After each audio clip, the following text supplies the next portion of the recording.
Peace. Back on the air again with the next morning news edition with Ryland Branch.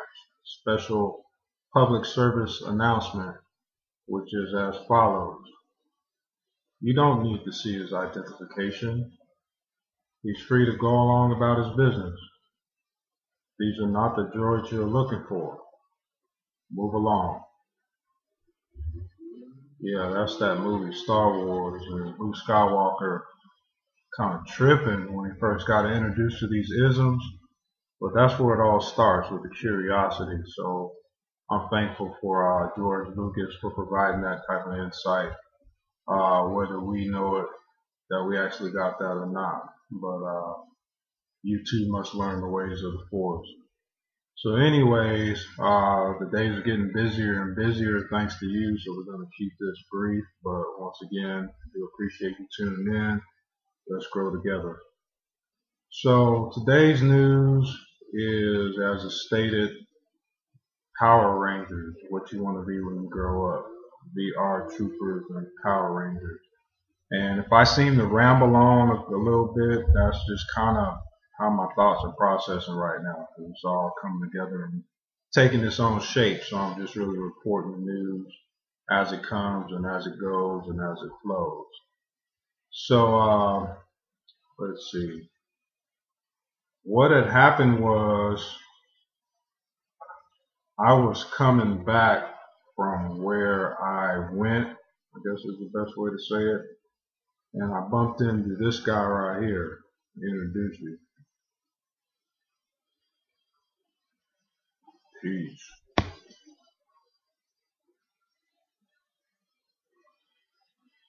Was actually chilling on the sidewalk, and I said, man, earthlings, interesting creatures, give you some interesting subjects to study. So when I found this, I put it away. It was a little bit earlier in the week, and I was just pondering on why perhaps I bumped into this. And I've actually done a couple posts in writing based on this particular subject known as virtual reality. But when I picked this one up, I said, man, I'm going to go ahead and see if we can get to the bottom of this. Now, talking to a lot of people and people that I've met some very interesting characters in my life, to say the least. Some of you might be watching this right now, so I'm talking about you. Is where you get to hear some different perspectives to give some consideration to. And that's why I always state that, because I've heard some pretty interesting perspectives in my day, and they continue to come in as time goes along. So one of them, back in the day, I've heard a few people say in their own way that when it comes to cartoons, that's usually some kind of an indicator of what's to come in the future, like introducing certain concepts and ideas into the mind of a child, a person that frequents cartoons, so that in some future time, that's their actual reality, bits and pieces of it that are reflective of certain things that actually shows up in society at a later date. Whether it's intentional or it's just a natural manifestation, well, that's based on your perspective. I don't know if it's theorizing of conspiracies or taking, I'm just talking about the end results. So one of them is kind of like G.I. Joe, and kids reach a certain age and adulthood. Now we have Gulf War, and over in the Middle East, fighting battles of terrorism and oil and whatever it is that they fight over there for in the Middle East. But interestingly enough, it's the American hero, G.I. Joe, the real American hero. And there's a few cartoons and things that reflect that. I actually did a post about E.T., Speak and Spell, which you guys use quite frequently in the form of text messages. So the list goes on and on. But that's what they say. Certain things get introduced so that at a later date, for some reason on its own or perhaps intentionally, it does show up. So I said, man, I got to take a close look at this, because the picture that's up there right now of the Power Rangers I was a little bit older in age when that show came on. It was in the 90s. But the kids that were adolescents during that time were those young adults, call them Generation Y. You might be one of them. And that might be why your existence is the way that it is, which is chose to be virtual. This month, there's been some time invested into the concept of real life versus the internet. Some of y'all have tuned in. I looked at the stats for the YouTube, and that video actually came up. That's a point of interest, so I'm glad. But perhaps this guy showed up to say, nah, you need to really go ahead and sock it, so we can look at how we can move into the next month, which is the month of August, as you know, 8th month, and see where we can expand into some different arenas. But once again, all this is just coming off the top of the head. This is the morning edition, the morning attire, and we're just taking it as it goes.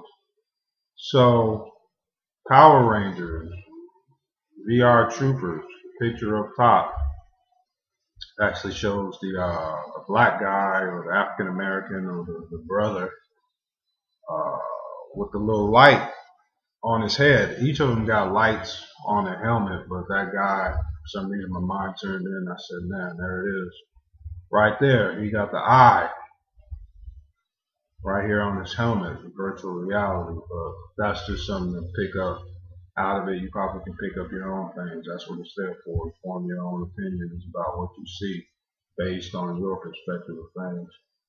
So with that show, I said, man, that's got to be an explanation some way, shape, or form, because that's usually what I see more and more. And it's usually with females because, well, that's who I look at. That's who attracts my attention. And I'm continuously seeing more and more.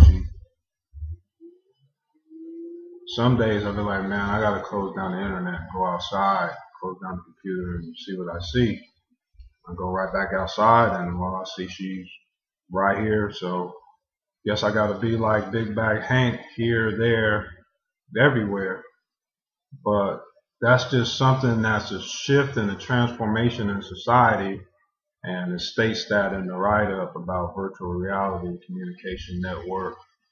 But we have to take a look at the effects of what's taking place as far as the merging of the two worlds. Which one is virtual, which one is not, you know, about Google coming out with the glasses and so on and so forth. So none of this is no solid concrete thing to stand on. It's actually liquid, where we can keep it flowing and just go with the creative flow and see what we can manifest. So call it just an observation.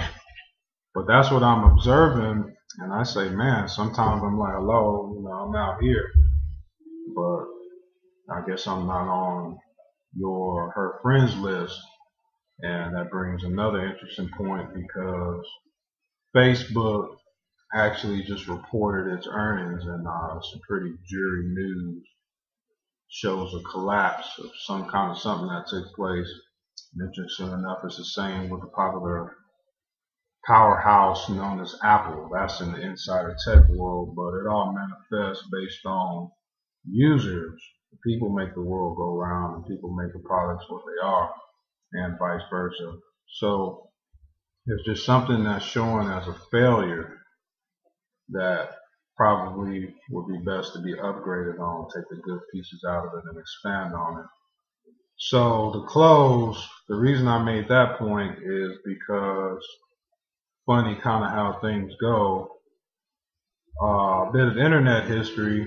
I was going to touch on this mental note. One of the first, actually the first, they say, email communications that was sent over the internet actually started at UCLA. It was between UCLA and Stanford. They had the internet, or the ARPANET, the military before that. That was just machines communicating with each other. But at UCLA and Stanford, that's the first time an actual human being got on the computer and sent an actual message to this other point, and this point sent that message back over this this communication line known as the Internet, International Network. So the reason that's important is because UCLA is actually, I would venture to say, one of my top 7 places that I like to go. It's an interesting place. You should check it out if you haven't been.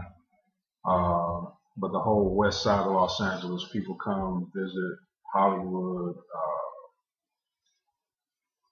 What else is there? There's places out here, but Beverly Hills. But that's generally for the tours and the squares, and it has its elements. Don't get me wrong, it's a part of it. But UCLA and the western side of Los Angeles is where you're really going to get the heart and soul and feeling, as well as other places too. Don't let me leave anybody else out that's watching.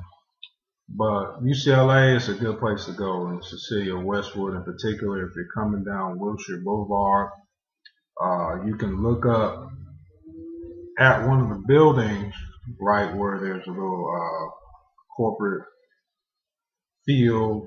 People do business on Wilshire Boulevard, across the street from Westwood, or going into the village, and then you go to the school.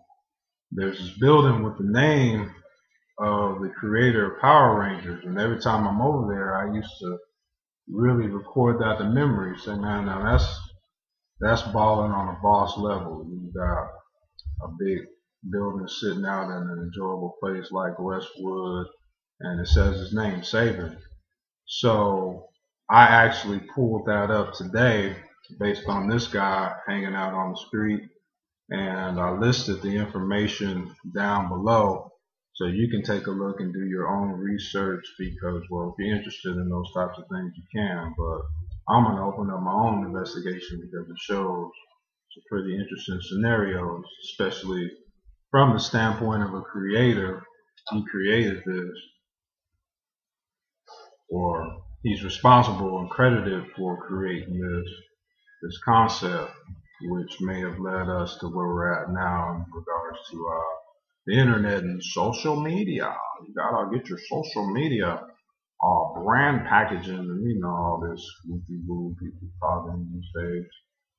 But I think we really can't expand on it, because in truth, maybe it's a personal plug or a bias, I think it really does need to get brought back to Los Angeles, the city of angels, because technically, although people don't want to give people their propers, this whole social media phenomenon really popped off on MySpace back in the early 2000s, mid 2000s. That's where the concept of social media was introduced to the public. And of course, we're in a bandwagon society now where people like to just ride on whatever's popular, but sometimes we got to go back to the roots. And I mentioned that because one particular thing about MySpace that was different than Facebook, Twitter, they kind of do a good job at this. Google Plus, they kind of want to let it work on its own, which is the way it's supposed to be. But one of the key downfalls of Facebook, which is, I guarantee, why it's showing a lack of growth and actual collapse, is because it's contradictory to growth. It doesn't want for people to meet new people. It's specifically set up for people to stay connected to the people that you know. And of course, basic human reasoning would say that if you only stick to who and what you know, you can't grow. That's an actual psychological concept. I've spoken about it. I forget the name of it right now. Xenophobia. People have fear of the unknown, fear of strangers, unreasonable fear of strangers. But I want to see if we can shift that back, because I don't know where I would be if it wasn't for some of the people that I've met along the way that have taught me certain lessons. So I got love for the people that I know, and I look forward to meeting more of them. So if we can just look into this virtual reality concept and just merge things together. Well, there's a lot of open room, because Saban when I click the link, it's a capital group. And well, one thing always leads to another. You never can tell. But it's just one big conversation and communication taking place, and that's the morning edition. And I just want to put that one out there into the universe to ask, well, is this what you want to grow up to be? Power Ranger. You exist in this virtual world where you put on your helmet and you get out here and fight the bad guys.